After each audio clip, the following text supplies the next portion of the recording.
start to talk about the difference between positive and negative addiction, there are a couple things. First of all, people who are negatively addicted, there's about 4 stages that they go through. And the first one is that they just at some point in time decide that there is no hope. They lose hope. Whatever it is that's going on in their life, the situation just seems to not get any better. The crisis that they're facing has overwhelmed them, and they just give up.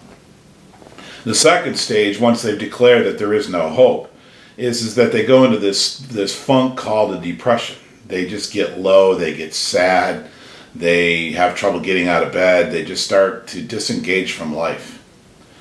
And if that isn't bad enough, then the next stage of that phase of negative addiction it's basically called acting out. And what happens is that in acting out, they'll disrupt their progress.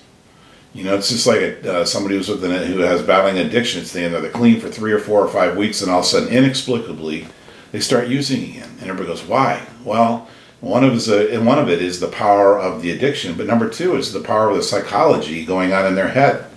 They don't have any hope.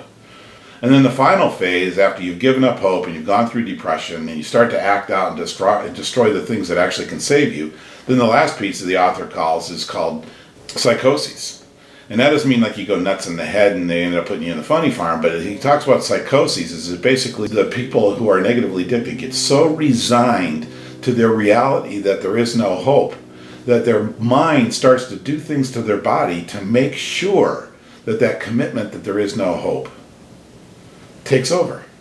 The second piece is people who are positively addicted. People who are positively addicted believe there's always an answer. Think of that. They believe there's always an answer. So as a result, all their activities, all their behaviors, all their engagements are driving them forward in search of the answer, in search of something better.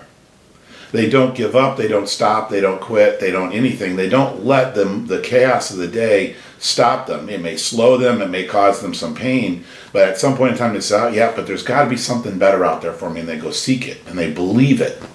So the difference between losing hope is like giving up.